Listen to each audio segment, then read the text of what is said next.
échelle d'apprentissage.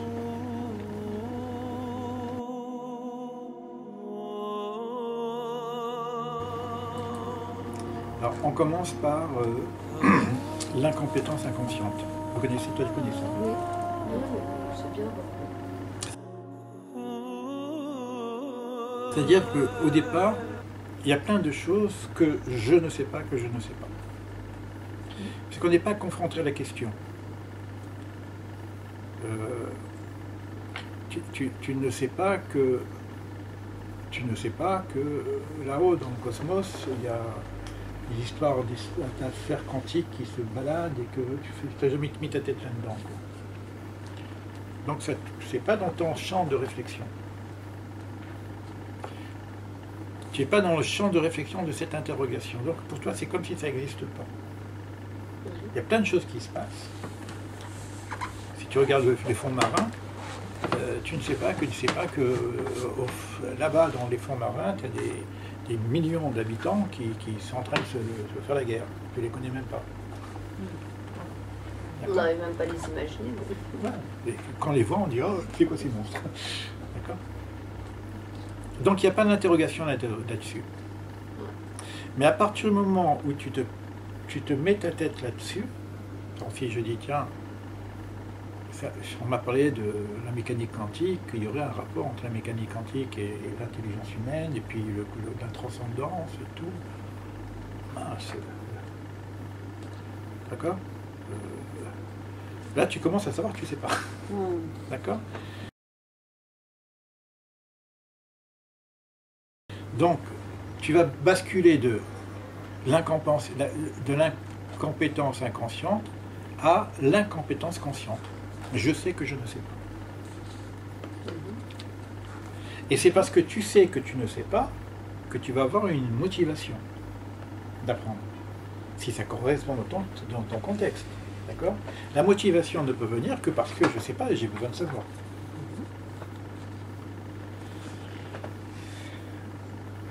Ça veut dire qu'il faut que ce savoir que je ne sais pas me soit utile. Si ça ne m'est pas utile, je ne sais pas, et je sais que je ne sais pas, mais je m'en fous complètement. Je sais pas, j'ai pas le temps, j'ai pas ça, etc. Bon, j'ai compris que je ne sais pas, ce qui est passé devant moi, ok, mais bon, c'est comme la médecine, c'est-à-dire que je vais voir mon médecin, je sais que je ne sais pas comment il faut réparer si j'ai un problème dans mon foie, quoi. Et je ne vais pas chercher à savoir, parce que c'est pas que ça m'est pas utile, c'est que c'est dans un moment. Donc je vais voir le médecin, je sais que lui sait, et je demande mon médicament. Mais si ça m'est utile de savoir, je vais avoir la motivation. Je ne suis pas médecin, donc je ne vais pas rentrer, mais si j'ai envie d'être médecin, et si je veux me soigner moi-même, j'ai besoin de savoir. Et une fois que j'ai le savoir, parce que j'ai été étudié, donc je sais que je sais.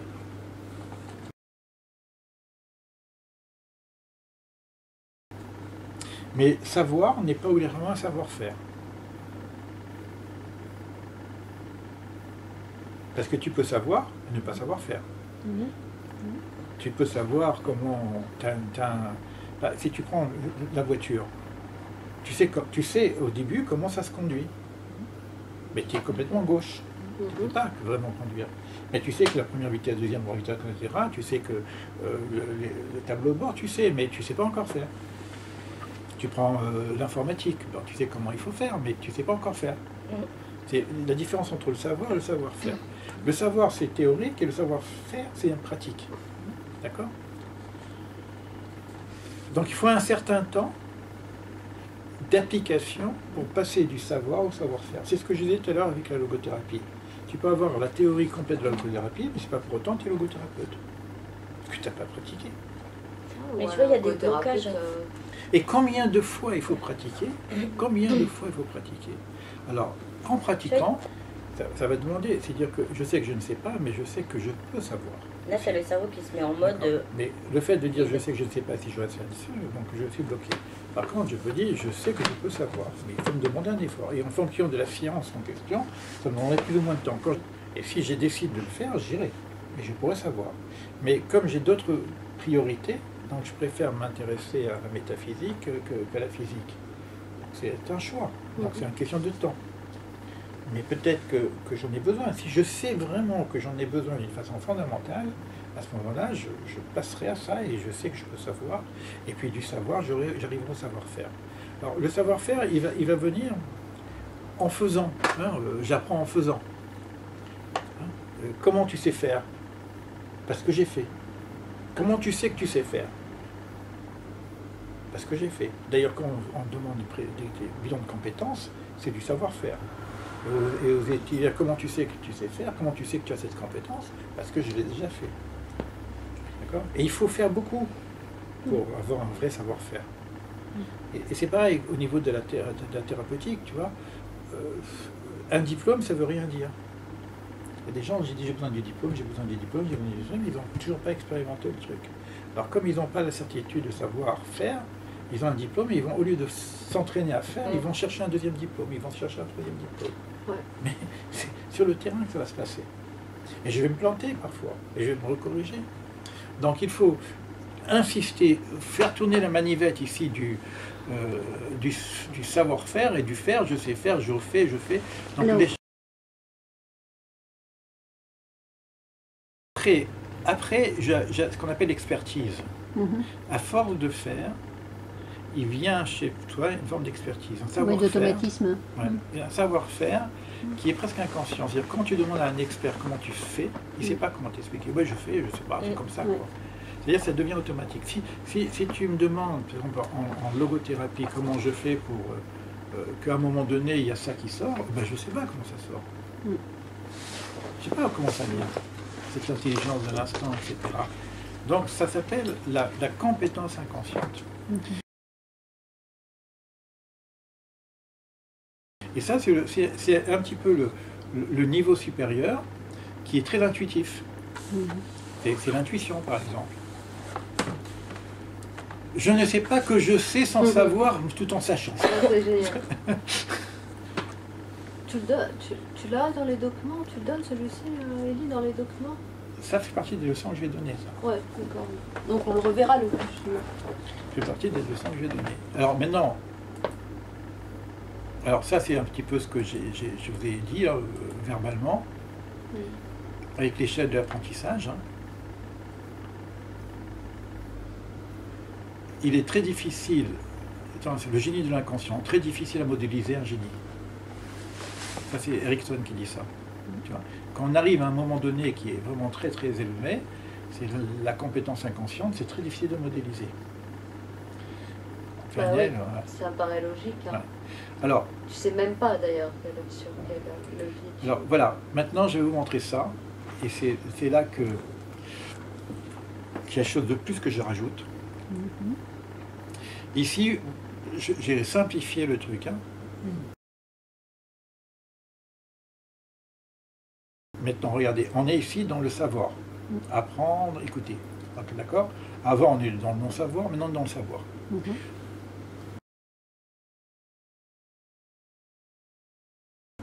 Je désire apprendre, désir conscient, donc j'apprends.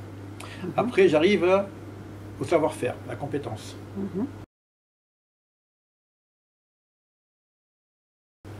Je tourne en rond, je tourne la spirale, bon, je sais faire, et puis hop, j'arrive à l'automatisme, qu'on appelle le savoir-faire inconscient. L'habitude. D'accord? Et ben moi, je vous propose un truc encore plus fort, c'est l'attitude.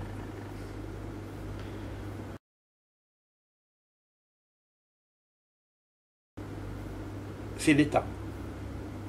On n'est plus dans les compétences. On est dans l'état d'être. C'est la valeur d'attitude de Viktor Frankl. C'est un ressenti. C'est une motivation inconsciente qui va émerger. On est l'émergence du sens ici. Tu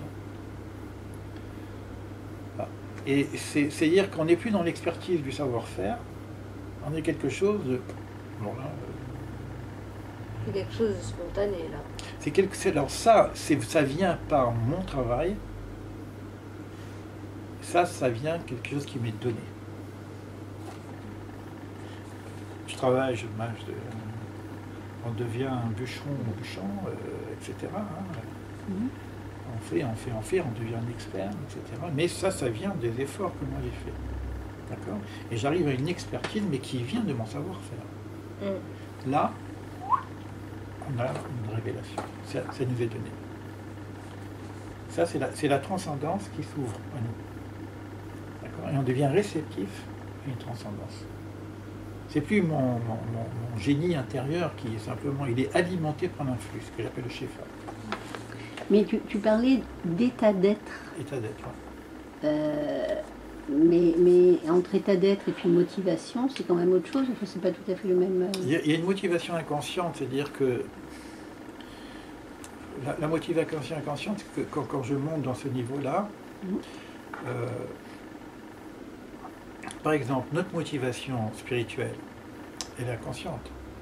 Elle est pas, notre désir de Dieu, c'est quelque chose qui dépasse on est quelque chose qui est dans l'ordre de la conscience spirituelle, de l'âme qui a besoin donc on est maintenant dans les motivations inconscientes. Donc, la motivation inconsciente, c'est par exemple, tout à l'heure j'ai parlé des niveaux de motivation.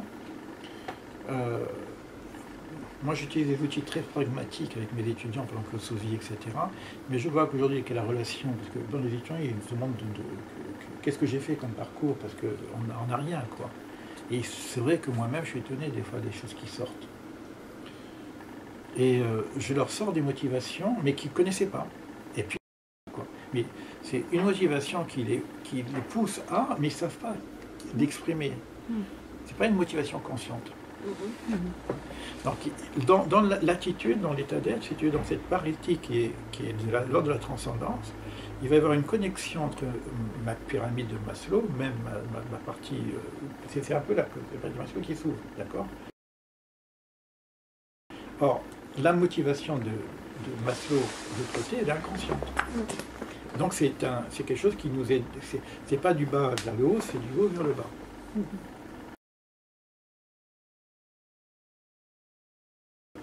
Comme une connexion qui se fait, quoi. Et là, il y a l'attitude. Il y a une forme d'apprentissage, d'attitude, de sagesse qui s'installe. Et on est dans notre moi, quoi. C'est quelque chose qui dépasse un peu tout ce qu'on apprend dans le classique de nos enseignements, quoi. Est-ce que ça a un lien avec ce qu'on appelle aujourd'hui l'alignement? Oui, complètement. Oui, c'est-à-dire qu'on est aligné, donc c'est-à-dire que je monte, mais si je suis aligné, ce qui doit descendre, je le reçois. C'est un lien au niveau de la Kabbale entre ce qu'on appelle le Shefa, l'influx, et le récepteur. Donc moi, en tant que récepteur, je suis aligné. Donc je peux recevoir. Mais il va se passer chez moi que je vais commencer à, pas découvrir, mais je vais avoir des besoins nouveaux. Le besoin de sens, c'est quelque chose de très profond quelque part. Donc je vais éveiller ce besoin de sens en question aussi. Et je vais avoir de nouveaux désirs, si tu veux. Donc, mais qui sont plutôt orientés vers le spirituel, des choses comme ça. Mais qui viennent un petit peu de cet alignement avec l'âme. Et je sais pas, je pense qu'au niveau du coaching existentiel, c'est vers là qu'il faut aller, parce qu'à ce moment-là, on est juste. On a une attitude qui est beaucoup plus juste. Et ce qui nous est donné à dire et à donner n'est plus de notre sort. On devient un peu des canaux, quoi. Oui, tout à fait. Mais pour le coup, parce que dans ma pratique professionnelle, hein, je vivais un petit peu cela, et la difficulté que j'avais, c'est que ce que je disais n'était pas forcément entendu. Alors que c'était clair pour moi. Oui, alors le problème, là maintenant au niveau du coaching, de technique maintenant professionnelle, c'est le dire sans le dire. C'est-à-dire que c'est la personne qui va le dire. Parce que si toi tu es aligné mais la personne n'a pas la réceptivité, ça ne sert à rien. Alors tu ne peux pas attendre qu'elle soit complètement alignée aussi, parce qu'elle est en thérapie ou en coaching. Et par contre, c'est toute la magie du partage, c'est qu'il y a un influx qui passe par ton canal, qui puisse aussi jouer son rôle, et que la personne puisse aussi s'aligner pour commencer à comprendre par elle-même. Un peu ce que je t'ai dit avec la motivation inconsciente, si tu veux. Oui, mais finalement, c'est ça que je veux. Mais l'expression de base, c'est la personne qui le ressort. Des fois, ça prend un peu de temps. Des fois, ça prend un peu de temps. Donc l'accompagnement de la personne, c'est de l'ouvrir, son champ de l'inconscient spirituel, pour qu'il y ait un dialogue intérieur qui se passe et que la personne puisse elle-même avoir son propre éveil pour pouvoir exprimer ce dont nous sommes en train de parler. Ce n'est pas une réponse que je lui amène.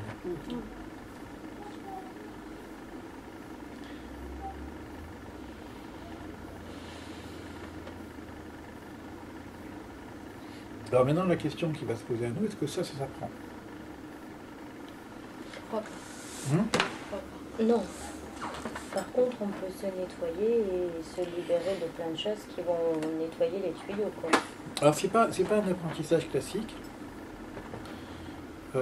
Autant La les vie 3 premiers niveaux, intellectuelle, les 3 premiers niveaux, c'est un apprentissage, ça s'apprend. Pour arriver à ce 4e niveau, moi je dis quand même qu'il faut être construit. C'est que la pyramide est bien construite. Je suis quand même arrivé à un niveau d'expertise. Et le reste est donné. Mais c'est un état d'attitude, c'est un nettoyage. Ce qui se fait, c'est se préparer, c'est nettoyer sa maison pour être capable de recevoir. Donc il y a un travail sur soi, un travail d'épuration de soi-même, d'accord, de cleaning, etc. Donc après, quand ça nous est donné, évidemment, l'échelle supérieure, c'est pas nous, parce que c'est plus moi qui grimpe à l'échelle, hein, c'est l'échelle qui descend vers moi. Mais j'ai posé l'échelle, j'ai nettoyé les canaux. Tu as nettoyé les canaux. Donc il y a quelque chose, il y a une discipline. Là, ça ne se prend pas en termes d'apprentissage classique, mais c'est pour ça que là, on serait dans un ordre plutôt initiatique, hein, qui veut, de discipline, de travail sur soi. Ouais. Il y a plusieurs temps, parce qu'il y a le temps effectivement d'être nettoyé, d'être réceptacle, de recevoir l'influx. Et puis il y a le temps où effectivement, parce qu'on est canal, peut-être que ça va déclencher quelque chose chez l'autre. Oui, Oui, ça c'est l'alliance. Mais c'est pas le même temps, quoi. Ça c'est l'alliance. C'est pour ça que j'ai dit qu'il faut établir l'alliance. Parce qu'on n'est pas maître du passage.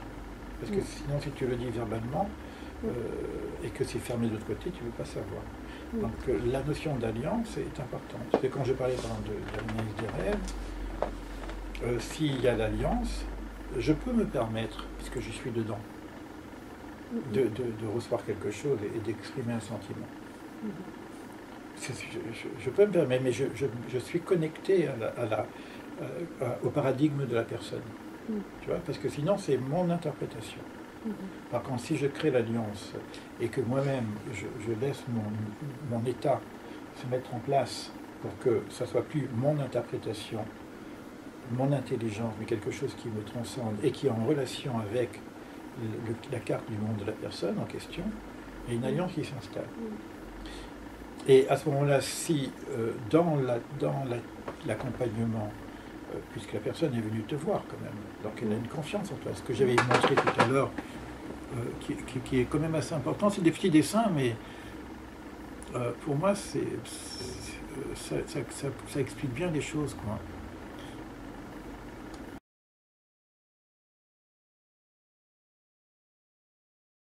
Voilà. L'émergence du sens ici. Quand j'ai installé l'alliance, c'est-à-dire qu'il y a une confiance, il y a une confidentialité, il y a une sécurité, on est rassuré, on est validé, on est autorisé. Il y a une autorisation qui se met en place. D'accord ? Donc on a une forme d'association, d'alliance qui est installée. Donc quand l'alliance est installée, donc quand tout ça est en place, ce n'est pas du jour au lendemain. Hein. Des fois, à ce moment-là, on peut arriver ici. Tu vois, cette émergence du sens, où je fais partie Maintenant, je suis rentré dans le système, je suis en alliance. Et si, en tant que canal, j'ai une information qui est en relation avec l'alliance qui s'est mise en place, le partage peut se faire. Alors, parce que c'était vraiment ce sur quoi je butais sur un plan professionnel. Lorsqu'effectivement, je faisais travailler la question du sens pour avoir un éclairage et une direction par rapport à un accompagnement, la personne, en fait, elle va se mettre à parler, parce qu'on passe à un plan plus symbolique, hein, donc elle va se mettre à dire des choses, et puis elle n'entend pas. Elle n'entend pas ce qu'elle vient de dire. Donc moi j'ai entendu, j'ai fait les connexions qu'il fallait, et donc les choses m'apparaissent clairement. Mais c'est comme l'histoire du rêve, c'est comme si la personne elle était en face d'un langage qui pourtant est le sien, mais qu'elle ne reconnaît pas comme sien. Et donc c'était assez, assez déroutant. C'est vrai que parfois ça demande un peu de temps. Ça demande un peu de temps parce qu'il y a la reformulation. Oui. Là, ce que j'utilise, c'est la reformulation. Mm. Parce que la reformulation, c'est un écho. Et la personne entend ce qu'elle dit. Oui. Et bon, c'est pareil, c'est-à-dire que le travail que tu as fait, l'autre ne l'a pas fait. Mais la reformulation, comme c'est sa parole, et si elle est bien précise, elle se dit. Et à ce moment-là, quand la reformulation et que l'alliance est posée, tu peux te permettre, en demandant l'autorisation, de dire voilà ce que je reçois comme écho sur cette reformulation, pour l'aider un petit peu à s'ouvrir au champ. Quoi. Et là, je pense à quelque chose d'autre, parce que tu me parles maintenant. À un moment donné, il y a aussi ce qu'on appelle la supervision. Ce qui se passe entre un patient et un coach ou un thérapeute, l'alliance peut avoir une autre dimension qui est la supervision. C'est-à-dire que le thérapeute est aussi un superviseur. Et il ramène, comme tu viens de le faire, il ramène une situation, mais d'une façon plus précise, si tu vois. Et à ce moment-là, il y a une alliance à trois. D'accord. Il y a quelque chose qui va se transmettre du superviseur au patient en passant par la supervision. Pour ça, d'où l'importance de la supervision. Parce que quand on est coincé, et quand on est seul, c'est difficile. C'est à ce moment-là qu'on a besoin de retrouver une autre alliance par une supervision qui nous permet de reformuler la totalité et de ramener une nouvelle reformulation à la personne. Il y a une autre intuition qui se met en place. Ça, je pense que c'est aussi important. Quoi. En tout cas, dans un programme, dans tous les programmes, de toute façon, d'évolution personnelle, spirituelle, etc., il y a l'apprentissage, il y a le savoir, il y a la mise en pratique, et il y a les erreurs, il y a le réajustement, comme on a vu tout ça. Après, il y a le partage de ce qu'on appelle un système de groupe, de partage, et puis après, il y a des éléments de supervision, où le travail se refait à nouveau, mais avec le superviseur. Et des fois, c'est assez magique, parce que pour moi, bon, maintenant, je ne sais pas si c'est une croyance, moi, je parle du principe que l'inconscient, à un certain niveau, l'inconscient n'a pas d'espace. C'est-à-dire que sur un état bouché, fermé, dans une relation, d'accord, on peut en parler, on peut essayer de comprendre, et ça se débouche de l'autre côté, ça se débouche jusqu'au bout. Tu vois, tu parles d'un conflit, on en parle, etc. Et puis tu vas aller voir, tiens, mais non, ça s'est arrangé, c'est passé comme ça. Mais comment c'est passé? Je sais pas, c'est passé, on a compris, quoi. Et c'est souvent ça arrive comme ça. Et c'est très intéressant quand ça paraît tellement naturel qu'on ne voit plus le côté de l'énergie, etc. Que je dis, bon, c'était rien, quoi. C'est pas... La personne, elle vient avec un truc, c'est un bagage, un truc, un poids lourd, je n'arrive pas à m'en sortir, je vais mourir, c'est pas possible, etc. Et après, quand elle s'en sort, mais non, je me suis bête, c'était rien du tout, j'ai pris la tête, comme si elle s'est guérie seule. Et là, c'est bon. C'est-à-dire que ça a marché, quoi. C'est très intéressant quand c'est comme ça. Bon, je ne sais pas pourquoi je vous paye, parce que je vous paye quand même, mais ma séance, je n'avais pas besoin de vous finalement. Parce que finalement, l'idée c'est qu'elle n'a pas besoin de nous. Donc ça arrive, quoi. Et quand c'est comme ça, on se dit, bon c'est l'effet miroir simplement. Tu vois, le phénomène de recul, l'effet miroir, qui fait que la personne en émergence, elle trouve sa solution. Et des fois, elle la trouve à travers un prisme. Alors, c'est d'autres outils. Je ne sais pas si on va faire ça en 2 ans, mais bon. Il y a les outils que j'adore, c'est les dimensions perceptuelles. On l'avait fait un petit peu, tu vois.